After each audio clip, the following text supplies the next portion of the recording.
इस कार्यक्रम के पुण्यार्चक हैं वंडर सीमेंट, फर्क नजर आएगा। भगवान पार्श्वनाथ धाम ट्रस्ट। भगवान पार्श्वनाथ धाम ट्रस्ट के अंतर्गत बनने वाले माता पद्मावती के मंदिर के भव्य निर्माण में अपनी चंचला लक्ष्मी का उपयोग कर महान पुण्य का अर्जन करें।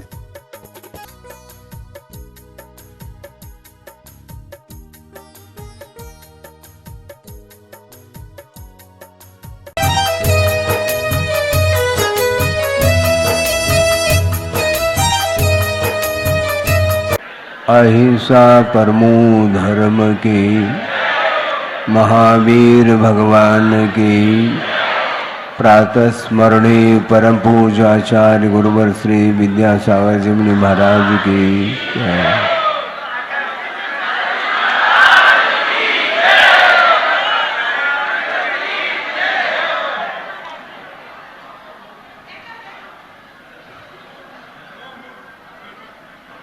दीक्षित होने के उपरांत आचार्य ज्ञान सागर महाराज के दर्शन नहीं हुए, किंतु दीक्षा के पूर्व गुरुदेव की जब दीक्षा हुई, लगभग उसके 20 दिन के उपरांत अजमेर जाना हुआ और वहाँ पर उनके दर्शन हुए। उस समय शरीर की अपेक्षा से उम्र बहुत छोटी थी। मैं इसलिए कह रहा हूँ कि आत्मा की कोई उम्र नहीं हुआ करती। लगभग 10 साल की उम्र हो गई इस शरीर की। उस समय आचार्य ज्ञान सागर महाराज जी के और गुरुदेव के दर्शन हुए। उसके उपरांत लगभग 1 महीना 1.25 महीना तक वहाँ पर रुकना हुआ। भाषा तो बिल्कुल आती नहीं थी। कन्नड़ भाषा भाषी एजुकेशन मराठी में चल रहा था और उस समय भी शेठ साहब की नशिया में आचार्य ज्ञान साहब महाराज जी के और गुरुदेव के प्रवचन होते थे। सभा में जाकर के मैं भी बैठता था। वह प्रांगण अभी भी सामने वह दृश्य आता है। उस समय भी वातावरण जो था अपने आप में अद्भुत इसलिए था कि वो समय कोई आधुनिकता नहीं थी और सात्विक वातावरण वहाँ पर देखने को मिला। और प्रतिदिन गुरुदेव ज्ञान सागर जी महाराज ने शास्त्र के माध्यम से अध्यात्म का सिद्धांत का प्रवचन वो करते थे और जनता सुनती थी। तो उसी का प्रभाव समझ लो कि धीरे धीरे धीरे विकास और हुआ है।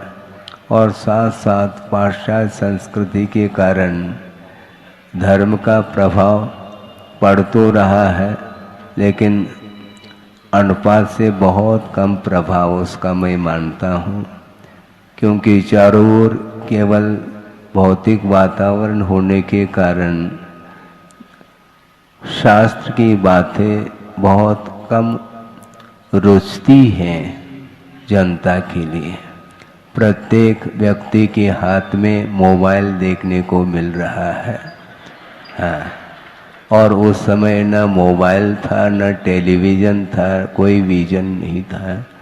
केवल शास्त्र के ग्रंथ की अथवा आगम की बातें सुनते थे और वो उसका प्रभाव पड़ता था, क्योंकि आचार्यों ने पूर्वाचार्यों ने गुफाओं में बैठ कर के अपनी आत्मा की साधना करते हुए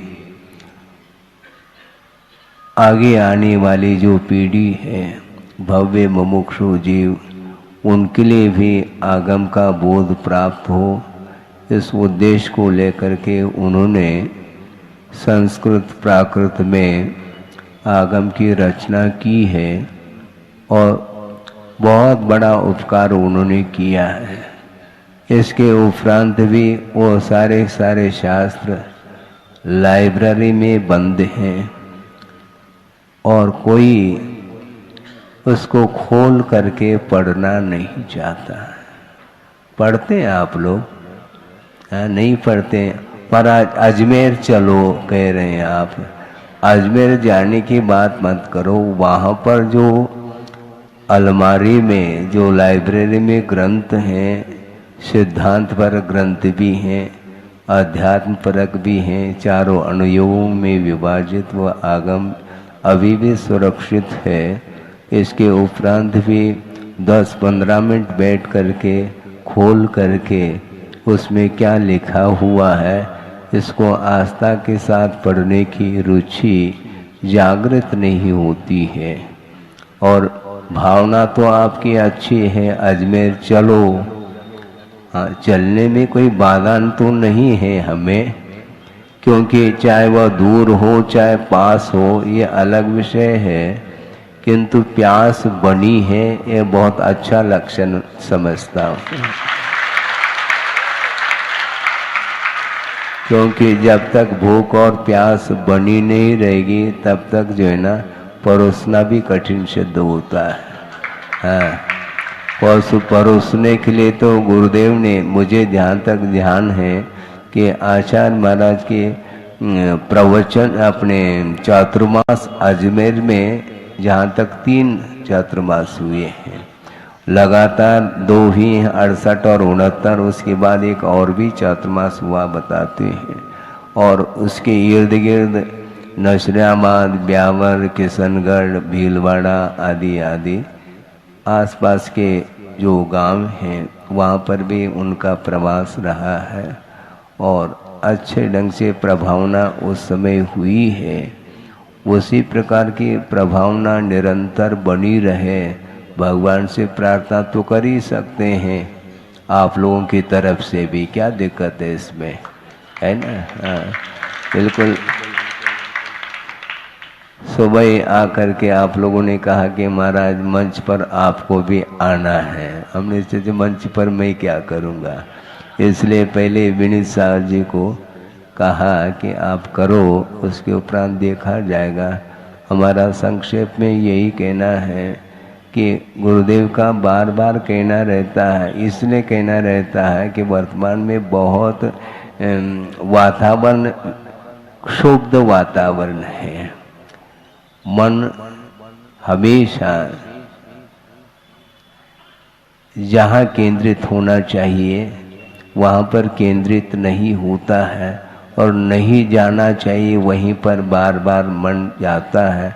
यह उसकी वह प्रकृति है, ये मन का एक तासीर है, वो हमेशा वहीं पर जाता है जहाँ पर जिसकी रुचि है। इसलिए रुचि के अनुरूप कार्य नहीं होना चाहिए, रुचि से कार्य होना चाहिए। रुचि के अनुरूप नहीं, रुचिवत नहीं, विधिवत कार्य करो, मन से करो, मन की बात मत करो, मन से करो। आप धर्म की आराधना बड़ी आस्था के साथ, श्रद्धा के साथ, अभी मैं सुन रहा था श्रद्धा की बात कर रहे थे विनीत सागर जी महाराज, क्योंकि बिना श्रद्धा के कोई कार्य होता नहीं, चाहे परलोक अपने लौकिक क्षेत्र संबंधी हो अथवा परमार्थ संबंधी हो। प्रत्येक क्षेत्र में आस्था की, विश्वास की बड़ी आवश्यकता होती है। उसी प्रकार यद्यपि साक्षात प्रभु का हम और आप दर्शन नहीं कर सकते या अलग वस्तु, किंतु आप लोगों के द्वारा जो निर्मित जिनालय हैं उनमें जिन बिंब स्थापित किए हैं, उन जिन बिंबों की आराधना निरंतर आप करते रहें तो निश्चित रूप से आपका यदि उपयोग लगा रहेगा तो आप कहीं भी रहें, अजमेर में रहो अथवा अन्यत्र रहो। क्योंकि बार बार मैं इसलिए कहता हूँ कि क्षेत्र विशेष के प्रति जो लगाव है वो भी ठीक नहीं माना जाता है। क्योंकि कहीं भी रहो, किंतु प्रभु को भूलना नहीं चाहिए। आप कहीं भी रहिए, हमें कोई आग्रह नहीं कि वहीं पर, किंतु आप वहाँ पर रह करके निरंतर वहीं पर आपका जीवन यापन होता चला जा रहा है, इसलिए उसके प्रति जो आकर्षण है वो छूटता नहीं है। इसलिए आप लोग हमारे लिए भी बार बार आग्रह करते हैं कि महाराज अजमेर चलो, और मान लो अजमेर पहुंच गए तो उसके बाद केसरगंज महाराज, ये और आ जाता है, नया बाजार है, बहुत सारे बाजार हैं वहाँ पर, हाँ सब देखा हुआ है। हाँ जिन शासन है, बिल्कुल अच्छा है। प्रभावना इसी प्रकार निरंतर होती रहे तो निश्चित रूप से वर्तमान में जो भी परिवार में छोटे छोटे बालक हैं, बालिकाएं हैं, उनके ऊपर भी धार्मिक संस्कार आप लोगों के माध्यम से पड़ता रहे, क्योंकि आधुनिक जो वातावरण है उससे बचाना बहुत आवश्यक है और ये सारा सारा दायित्व आप लोगों का है। आप लोग यदि मान लो वातावरण को धार्मिक निर्मित नहीं करेंगे तो बच्चों के लिए बहुत कठिनाई जाएगी। आप कहीं भी पढ़ने के लिए इत्यादि के लिए भेज देते हैं, किंतु चले तो जाते हैं वो, किंतु बच्चा पढ़ रहा है क्या नहीं पढ़ रहा है इसके बारे में सोचना बहुत कठिन हो गया है। अनुशासन लगभग समाप्ति को है, क्योंकि माता पिता स्वयं बच्चों से डरने लगे। ये विपरीत मतलब वातावरण इसी को बोलते हैं, डिसिप्लिन बिल्कुल नहीं है। इसलिए अनुशासित हो करके आप इस युग को ले जाएंगे तो निश्चित रूप से और जो शेष जीवन अपना है वर्तमान का, यह धर्म के साथ व्यतीत हो, यही प्रभु से प्रार्थना की जा सकती है। इतना ही पर्याप्त मैं समझता हूँ। अहिंसा परमो धर्म की जय। ओंकाराय नमो नमः। अविरल शब्द गणौग प्रक्षालित सकल भूतल कलंका मुनि विरूपाशुद्ध तीर्था सरस्वती रत्नो दुरितम अज्ञान तिमिरांधानां ज्ञानांजन शलाकया चक्षुरुन्मीलितं येन तस्मै श्री गुरुवे नमः। परम गुरुभ्यो नमः। परंपराचार्य गुरुभ्यो नमः। सकल कलश विध्वंसकं श्रेयसां परिवर्धकं धर्म संबंधकं भव्य जीवन प्रतिबोधकारकमिदं शास्त्रं श्री कार्तिकेयन प्रेक्षा नामधेयम्। अस्य मूल ग्रंथकर्तार श्री सर्वज्ञ देवाः, तदुत्तर ग्रंथकर्तार श्री गणधर देवाः प्रतिगणधर देवाः। तेषां वचोनुसारमासाद्य श्रीमद् आचार्य प्रवर श्री कार्तिकेय देवैर्विरचितं मंगलम भगवान वीरो मंगलम गौतमो वने मंगलम कुंद कुंदाद्यो जैन धर्मोस्तु मंगलम सर्वमंगल मांगल्यम सर्वकल्याणकारकं प्रधानं सर्वधर्माणां जैनम जयतु शासनम्। कोटि शतं द्वादशैव कोटो लक्षाणि शेतेस्त्रिकानि चैव पंचाशदष्टौ च सहस्रसंख्यमेतत्श्रुतं पंचपदं नमामि। अर्हन्त भासयत्तं गणहर देवे गन्तियं सम्मं प्रणमामि भद्रजुक्तो सुदुनान महो वहिं शिरसा इच्छामि वन्ते सुधभक्ति कावसो को दसालोचे अंगुवंग पैनय पाउडय परियम सुत्त पड़मान वोग पूगय चूलिया केव सुत्तय थुदम कायम सैनिच कर मंचे में पूजे में वंदामि नमम सामि दुखा खो कम खो बोहिलाओ सुगय गमनम समाय मरणम जनगुण संपत्ति होद मध्यम तिहुवन तिलयम देवम वंदिता तिहुवनिंद परिपूज्यम ओछम अनुपेहावो भवीय जनानंद जनने वो।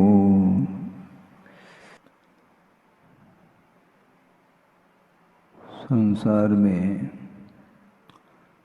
शरणभूत वस्तु क्या है, इसको समझने की बड़ी आवश्यकता है। आत्मा ही एकमात्र शरण लेने योग्य है। स्वयं का आश्रय लेना इसको पसंद नहीं है।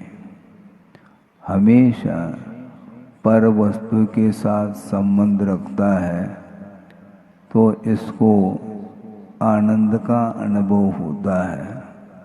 उसकी यह एक आनंद की मान्यता भर है।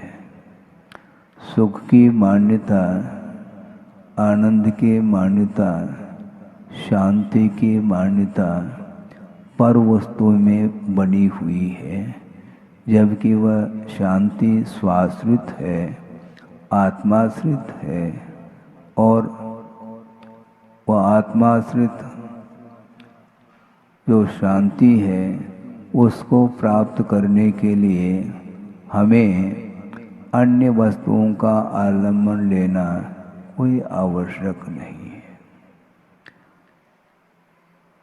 पदार्थ जड़ भी हो सकते हैं, चेतन रूप में भी पदार्थ हो सकते हैं।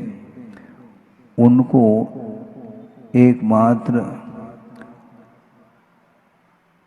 उपयोग को स्थिर करने के लिए किसी न किसी पदार्थ का आलंबन लेकर के ध्यान किया जा सकता है, किंतु उस पदार्थ के स्वरूप में जब तक हमारा उपयोग टिका रहता है तब तक तो वह ध्यान कर्म निर्जरा के लिए कारण बन सकता है। किंतु उस पदार्थ का आलम्बन लेते हुए भी यदि उस पदार्थ से आकर्षित होते हुए, प्रभावित होते हुए यदि हमारा उपयोग रहता है तो आत्मा से उस समय वह प्रभावित नहीं रहा, ये माना जा सकता है। 10 लक्षण पर्व कल से प्रारंभ हो रहे हैं और सुना कि यहाँ पर ज्ञान साधना है और अध्यात्म शिविर ये आप लोगों ने रखा है, और कुछ बाहर के भी और कुछ लोकल भी उसमें भाग ले रहे हैं कि धर्म से भागो नहीं, धर्म से भागना नहीं, धर्म में भाग लेना है।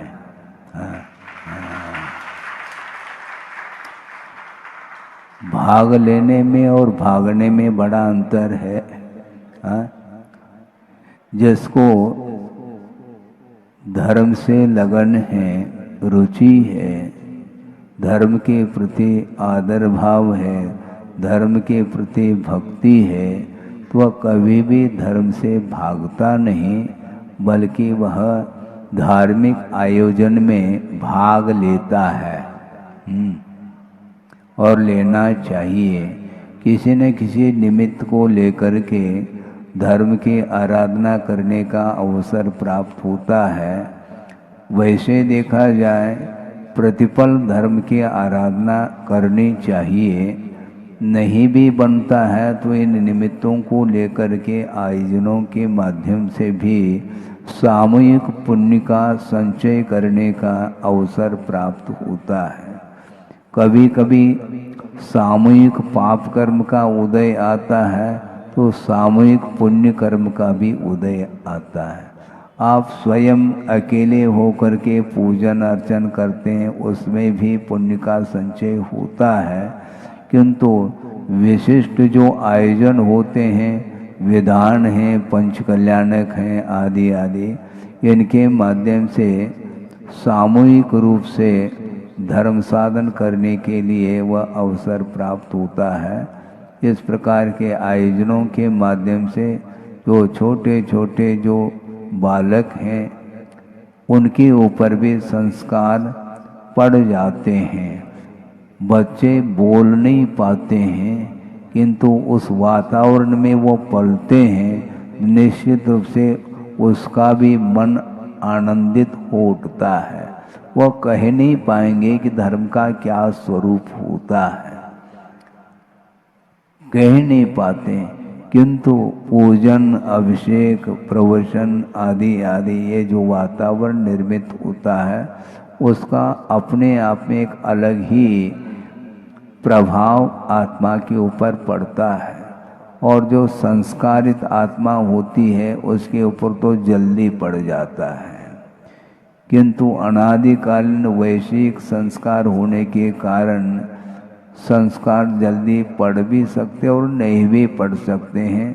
किंतु अपने को पुरुषार्थ करना है, बिना पुरुषार्थ के कोई भी कार्य हासिल नहीं होता है।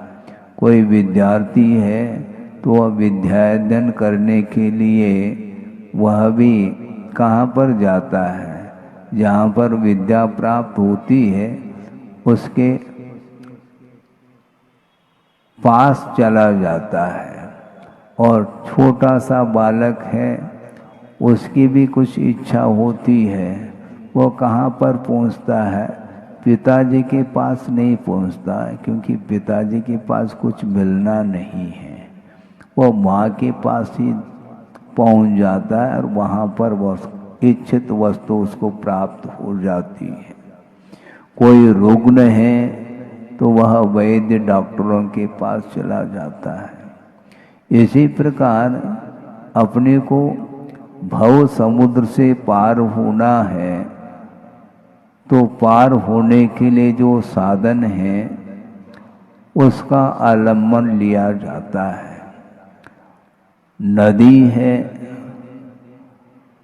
और भी समुद्र है, इसको पार करने के लिए जहाज आदि की आवश्यकता पड़ती है। और मान लो कोई तैराक है तो तैर करके भी नदी आदि को पार कर जाता है। किंतु जिसके अंदर तैरने की क्षमता नहीं है और पार तो होना है, तो पार होने के लिए वह आलम्बन ले लेता है। किसका आलम्बन लेता है वो? नाम नहीं है तो है, पार तो होना है, आर पार है, पार तो होना है, एक तट से दूसरे तट तक जाना है। और मान लो नाम आदिक नहीं है, तैरना नहीं आता है, तो वह ऐसे किसको क्या बोलते, तुम भी नहीं जानते, हम तो जानते हैं, तुम नहीं जानते तुम भी को। लौकी है लेकिन वह सूखी हुई है लौकी, उसके अंदर अब आर्द्रता नहीं है और वह जल में वह लौकी डूब नहीं सकती। और उसको यदि बांध ले कमर में तो वह स्वयं भी नहीं डूबती और उसके सहारे जो चलता है उसको भी नहीं डुबोती है। तो उसी प्रकार भव समुद्र से पार होना चाहते हैं तो शिविर में भाग ले बस। यहाँ पर आने के पहले ही थोड़े बहुत इशारा किया था कि महाराज शिविर के ऊपर भी बोलो। भैया शिविर तो कल से लगना है, आज क्या लगना है? महाराज भूमिका है तो भूमिका क्या, जिनकी भावना है और उनके लिए आप लोगों ने अच्छे ढंग से 10 दिन का प्रबंध किया है, प्रबंधकारिणी कमेटी है और उसके माध्यम से उन सभी लोगों का प्रबंध हो चुका है। निश्चिंत होकर के अब वो 10 दिन धर्म की आराधना करेंगे। उनके लिए आप लोगों ने जो प्रबंध किया है, उनकी व्यवस्था की है, उसके माध्यम से जो व्यवस्थापक है वह शिविर में नहीं भी बैठेंगे तो भी क्या जो शिविर में नहीं भी बैठते हैं तब भी शिविर का जो आनंद है उसको मिलेगा, क्योंकि परोपकार की दृष्टि से जो धर्म साधन करना चाहता है उसके लिए जो सहयोग प्रदान करता है वह भी धर्म ध्यान ही कर रहा होता है।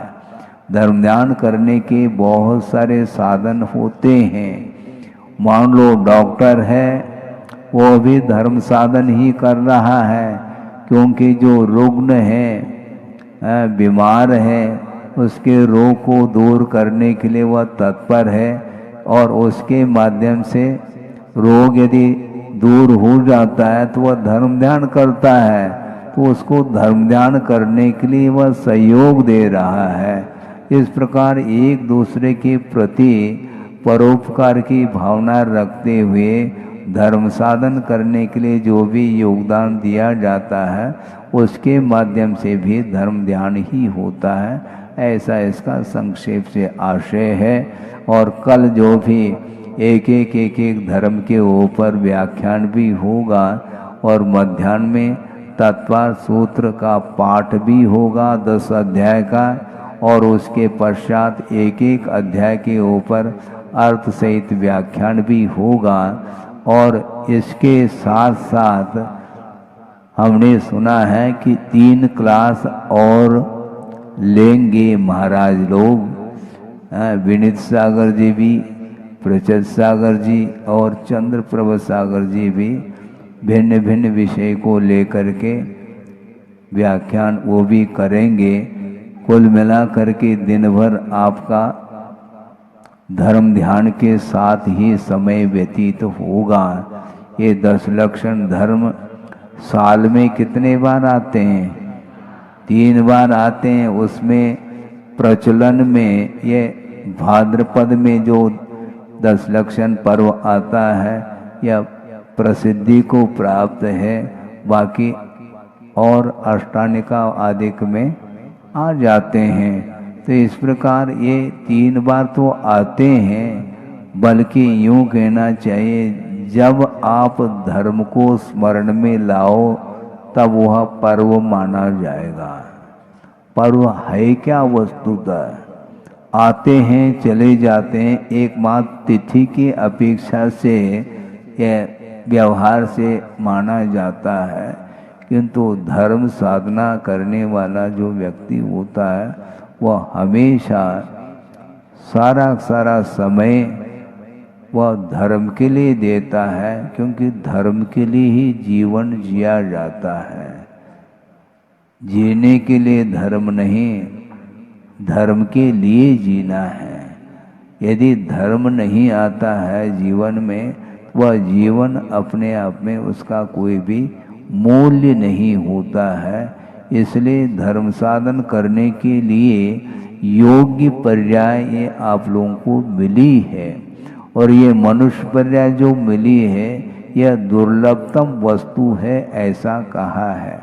पूज्यपाद स्वामी ने एक प्रसंग दिया है, दुर्लभ भावना के प्रसंग में उन्होंने ये कहा कि मनुष्य पर्याय एक बार मिली और अवसान को प्राप्त हो गया, मान लो दोबारा मनुष्य पर्याय मिलने के लिए बहुत कठिनाई से वह मिल पाती, बहुत दुर्लभतम वह पर्याय मानी जाती है।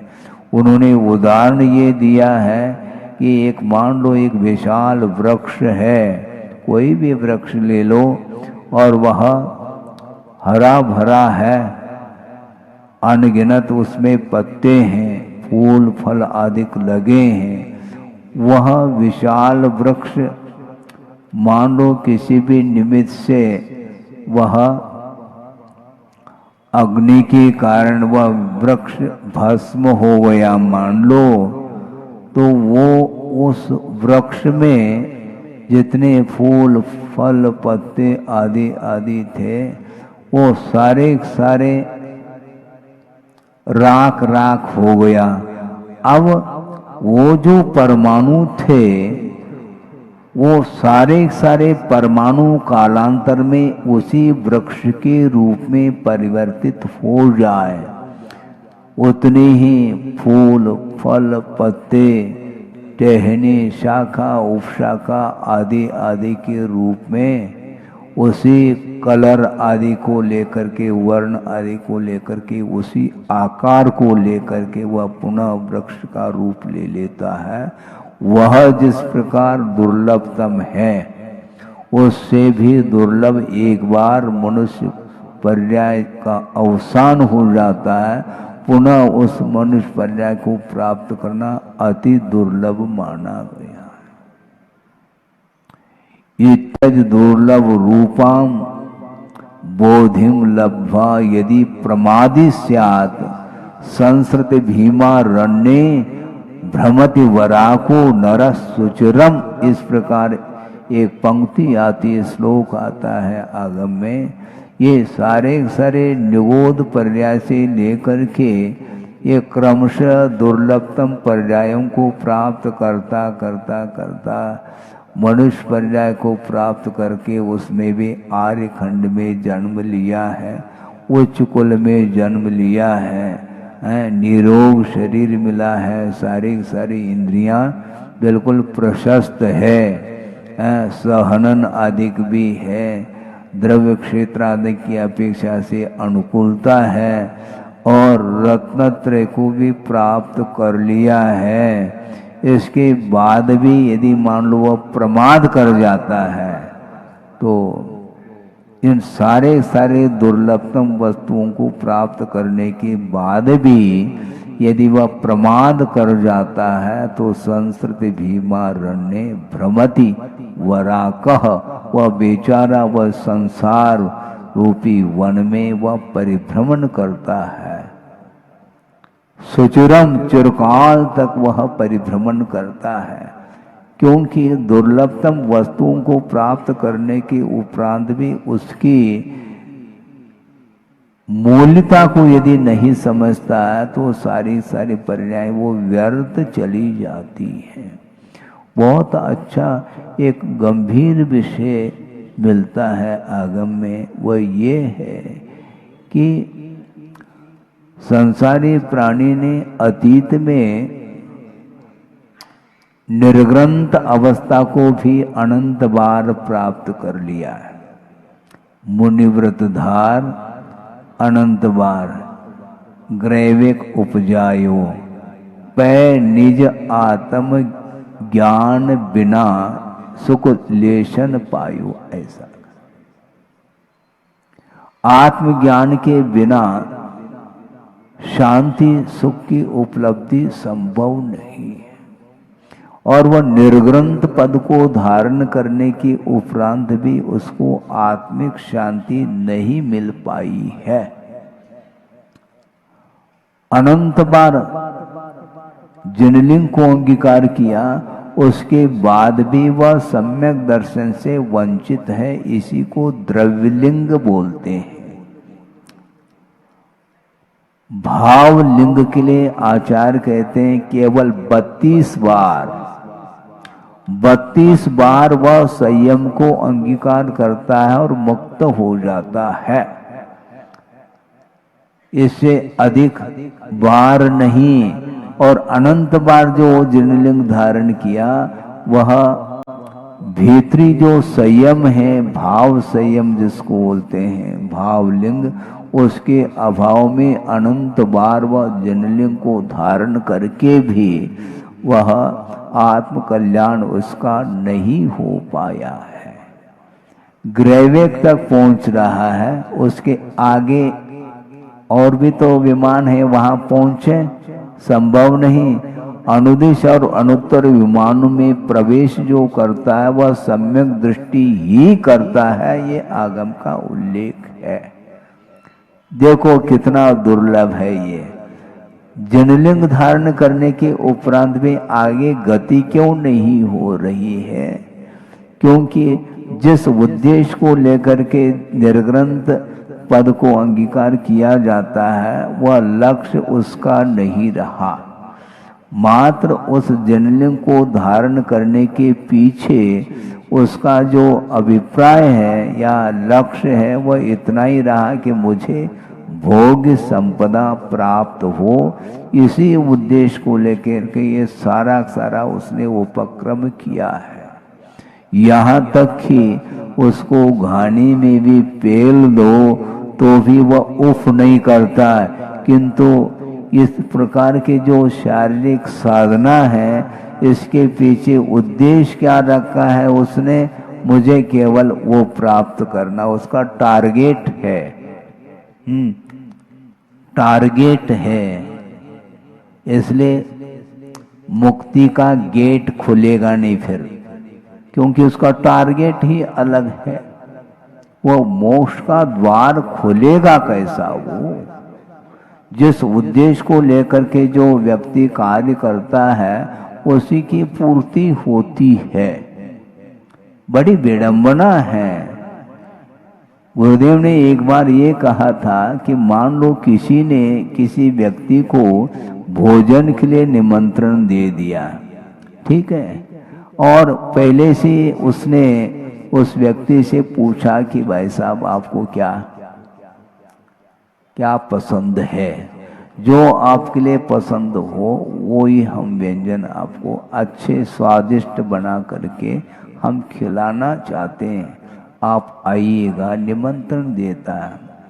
और वहाँ पर पहुँच गया, और पहुँचने के उपरांत वह थाली बिल्कुल सामने थाली परोस दी और बड़े आदर के साथ वो कह रहे हैं कि आप भोजन करिए। उस समय यदि मान लो वह दीनहीनता के साथ, दयनीय वृत्ति के साथ ये कह दे कि मुझे एक लोटा पानी दे दो, अच्छा माना जाएगा क्या? है? उसने निमंत्रण दिया आपको और षड्रस पकवान परोस रहा है, तो क्या वह एक गिलास पानी नहीं दे सकता क्या? मांगने की क्या जरूरत है? उसी प्रकार जिस साधना के माध्यम से मोक्ष मिलने वाला है और वह स्वर्ग की इच्छा रखता है, ये गलत बात है। स्वर्ग के लिए वह प्रयत्न कर रहा है, ये अज्ञान माना जाता है। जिस साधना जिस तप के माध्यम से कर्मों की निर्जरा ही नहीं, पूर्णतः कर्म का क्षय हो सकता है और केवल ज्ञान का लाभ हो सकता है, निर्वाण का लाभ हो सकता है, उस तप के माध्यम से तुम स्वर्ग आदि को प्राप्त करना चाहते हो, ये तुम्हारी बुद्धिमत्ता है क्या? विवेक है क्या? विवेक से काम करो। तो इसलिए कि वस्तुतः अनंत बार जनलिंग धारण करने के उपरांत भी वह किसके शरण जा रहा है? जनलिंग का आलम्बन तो ले लिया, किंतु मांग क्या रहा है? वही मांग रहा है जिसको छोड़ दिया है। जिसको छोड़ा है उसी को प्राप्त करना चाहते हो, तो वह त्याग उत्तम त्याग की कोटि में नहीं आ सकता।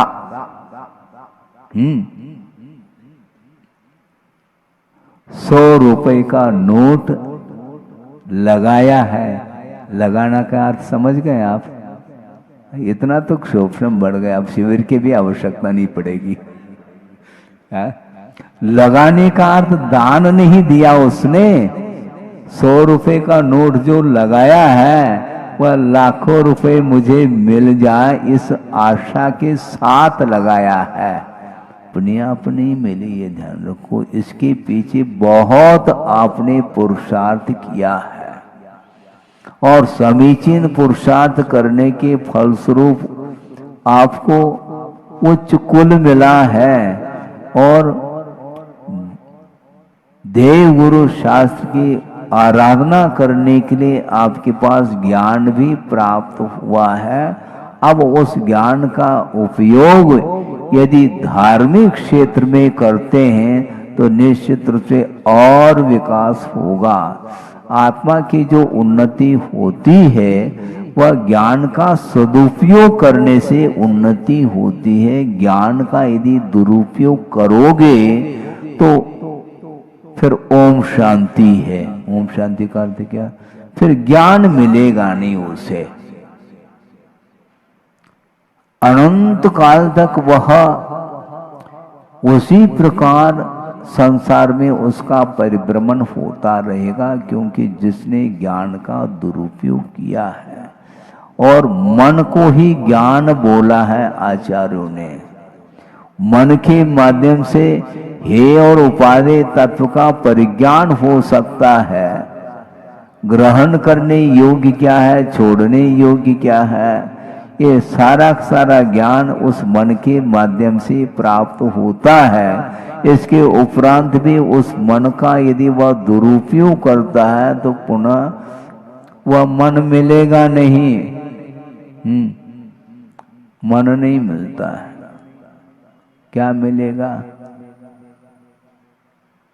मन नहीं मिलेगा, बस विचार करने की क्षमता उसके अंदर नहीं रहेगी और वह असंख्यात पुद्गल परावर्तन तक वह परिभ्रमण बिना मन के कर सकता है। आगम का उल्लेख असंख्यात पुद्गल परावर्तन का अर्थ एक प्रकार से वह अनंत जैसा ही हो गया। ये क्यों? मन का दुरुपयोग किया है उसने।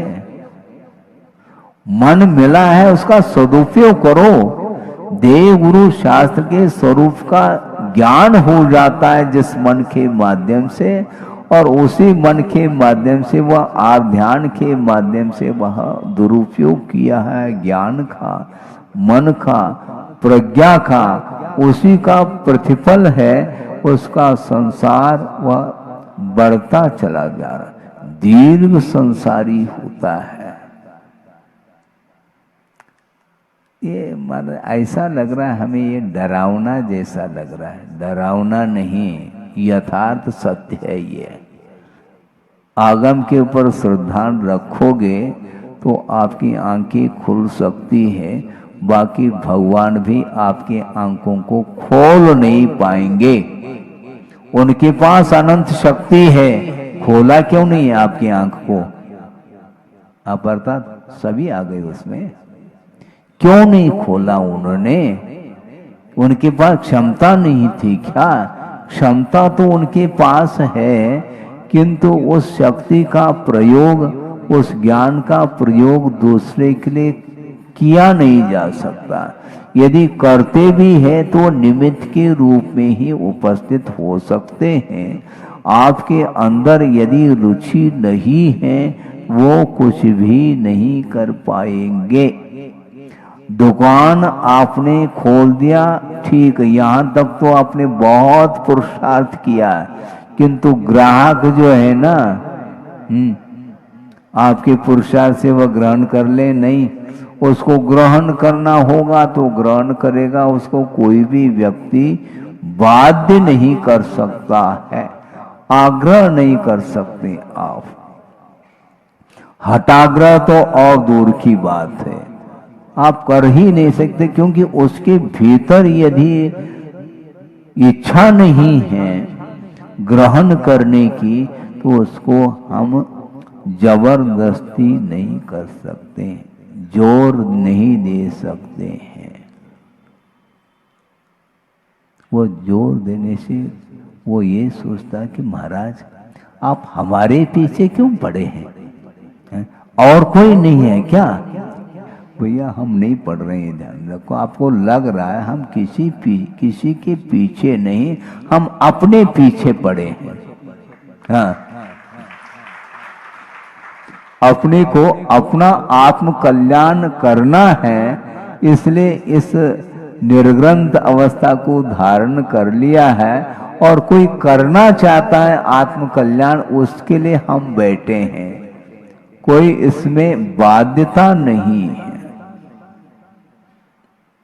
आगम के अनुरूप व्याख्यान किया जा सकता, करते हैं, किंतु जो ग्रहण करने की इच्छा जिसके अंदर है वही ग्रहण करके जाता है, और जिसको नहीं ग्रहण करना है तो उसको कौन क्या कर सकता है? उसमें कोई हमें विकल्प है ही नहीं, क्योंकि हमें कोई घाटा थोड़ी है, कोई नहीं ले रहा है, हम तो अनुप्रेक्षा कर रहे हैं। आपके उपस्थिति में भी हमारा यह चलेगा, ये अनुप्रेक्षा ग्रंथ तो स्वाध्याय तो करते ही रहेंगे, साथ साथ यदि आपको लाभ हो जाए एकमात्र भावना रह सकती है।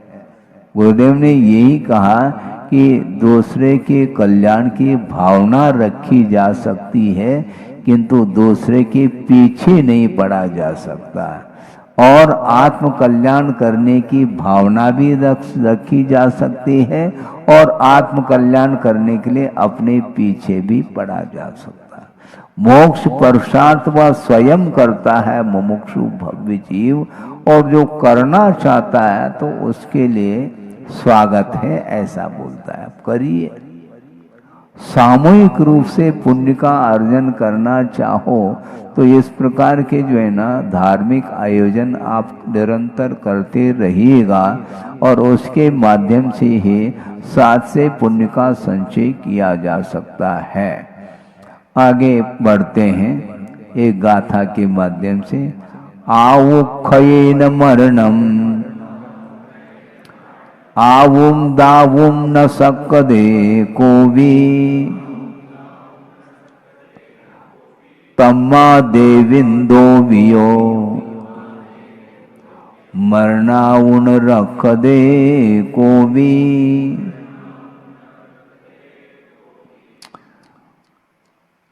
आयु के क्षय के द्वारा मरण होता है, और आयु को देना शक्य नहीं। हम बांट दें, 100 साल की हमारी उम्र है और कोई मरणासन है, भैया इसमें से 50 तुम ले लेना साल है, ऐसे लेन देन हो सकता क्या? आवुम दावुम न सक्कदे, आयु को देना शक्य नहीं, कोई भी नहीं दे सकता। देवेंद्र भी क्यों न हो, वह मरण से रक्षा उसके द्वारा नहीं हो सकती है। वह स्वयं अपनी रक्षा भी नहीं कर पा रहा है, क्योंकि देवेंद्र पद तो उसको मिल गया है, इंद्र पद मिला है, इसके बाद भी वह आयु कर्म का जब अवसान होने को होता, उस समय वो 3 लोक को अथवा जम्बू द्वीप को डमरू के समान वह पलटा सकता है, उसको इतनी शक्ति है। इसके बाद भी वह मरण को रोक नहीं पाता।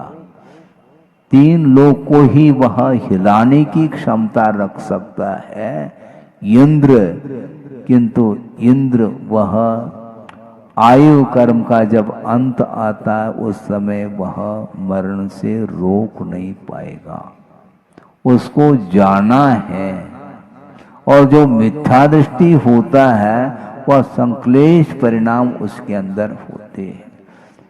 6 महीने पहले ही माला मुरझाती है, ये इंडिकेशन, ये सूचना है कि अब 6 महीने आयु शेष रही है और जाना है। और मिथ्या दृष्टि संक्लेश का अनुभव इसलिए करता है, और ये वैभव हमने सागरूपम आयु तक इसका उपभोग किया, अब मुझे कहाँ जाना है?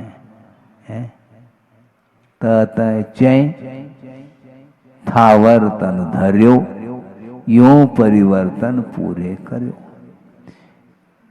वह एकेंद्रीय पर्याय को भी प्राप्त कर सकता है। कौन? प्रथम और द्वितीय स्वर्ग का जो देव है, इंद्र के लिए नहीं कहा जा रहा है, जो अन्य जो देव होते हैं उनकी बात कही जा रही है। और मिथ्या दृष्टि देव है, वह संक्लेश के साथ वह मरण को प्राप्त कर रहा है, तेरेन चायु का बंद करता है, और वह उसके साथ एक इंद्री का बंद करके वह पेड़ पौधे आदि में जा रहा है। आप छाया में बैठे हैं, पेड़ पौधे उसकी छाया में भी आप बैठ सकते हैं, लेकिन वो धूप में ही खड़ा है वृक्ष है। सोचो विचारो, कहां से आया? स्वर्ग से आया है और यहां पर ये अनंत दुख का अनुभव उसे करना पड़ता है।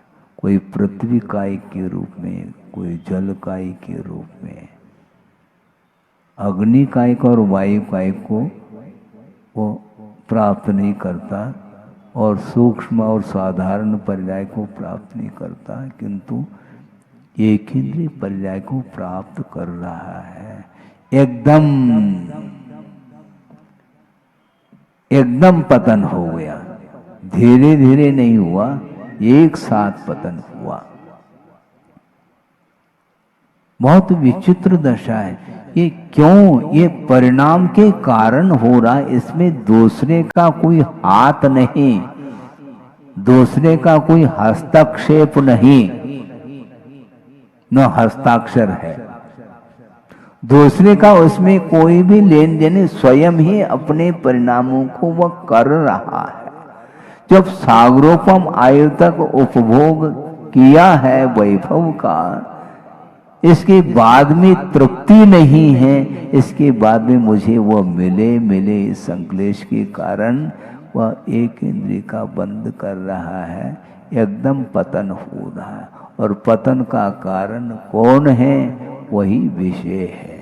पंचेंद्रिय के विषय के कारण ही संसारी प्राणी का पतन हो रहा है और अनंत बार पतन हुआ है, इसके बाद भी विवेक जागृत नहीं हो रहा है। मन के माध्यम से उत्थान होता है तो मन के द्वारा ही पतन हो रहा है। मन भीगना चाहिए, नहीं भीगता। वंस मोर कहता और मिल जाए और मिल जाए। ये तृष्णा, ये जो आशा है, बहुत भयंकर रूप है इसका। इस आशा के ऊपर ही नियंत्रण करने के लिए धर्म की आराधना की जाती है, धन की आराधना नहीं। हाँ, धन की आराधना मत करो। जो संचित धन है उसको भी धार्मिक क्षेत्र में उसका उपयोग कर लो तो वस्तुतः धर्म की सही आराधना मानी जाती है। अपने पास तो धन नहीं, क्योंकि सब कुछ छोड़ दिया। अब हम क्या देंगे? हम दान की अनुमोदना करेंगे, कारित करेंगे, कृत नहीं कर सकते, क्योंकि अपने पास द्रव्य नहीं है। द्रव्य संग्रह ग्रंथ है, द्रव्य संग्रह वह ग्रंथ है। हम स्वाध्याय करते हैं और आप द्रव्य संचय किया है तो आप लगाइए उदारता के साथ, दूसरे को परोसो। शिविर में बैठो, कहीं भी बैठो, किंतु आराधना धर्म की होनी चाहिए। लेकिन बड़ा अद्भुत है संसार का स्वरूप। ये इसको हो क्या गया? किसी ने कुछ सिखाया है क्या? नहीं।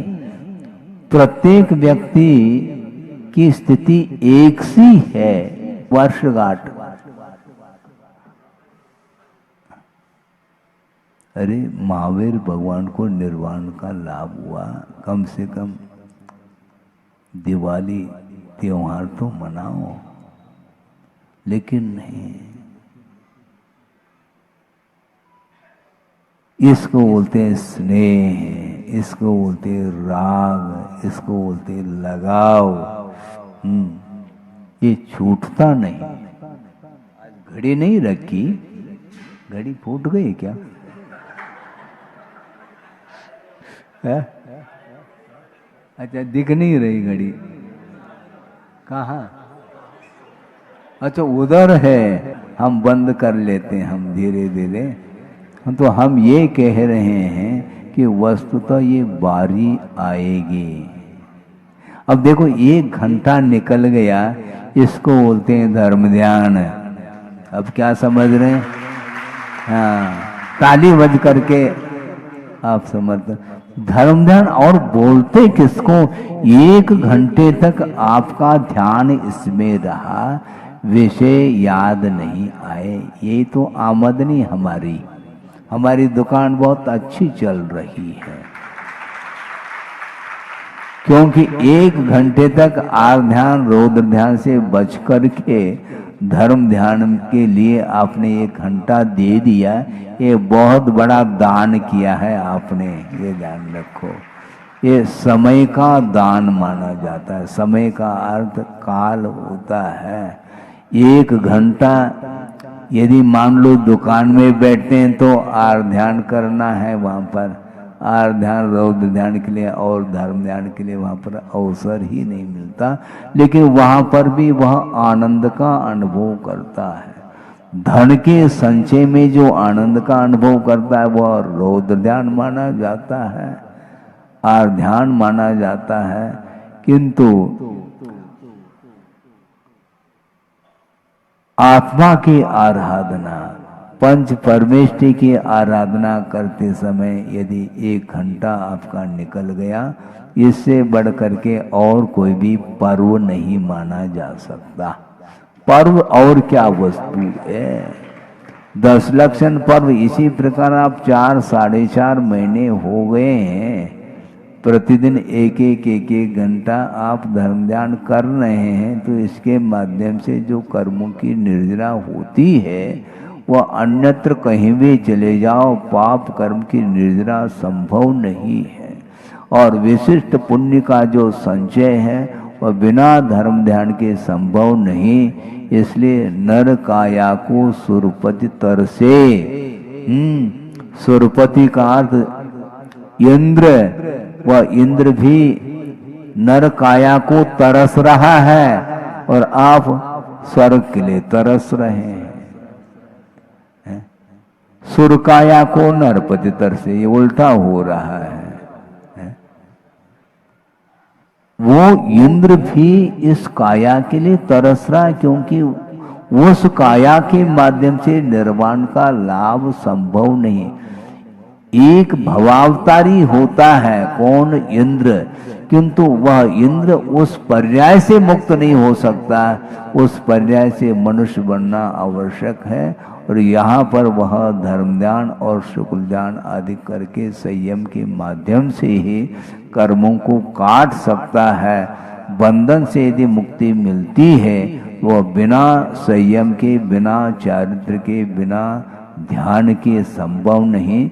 इसलिए धर्म ध्यान करने के लिए अथवा विशिष्ट संयम के अंगीकार करने के लिए यह मनुष्य पर्याय मिली है। इसलिए इसका उपयोग निरंतर अनुप्रेक्षाओं के माध्यम से अथवा धर्म ध्यान आदि के माध्यम से इस पर्याय को सार्थक बनाना चाहिए।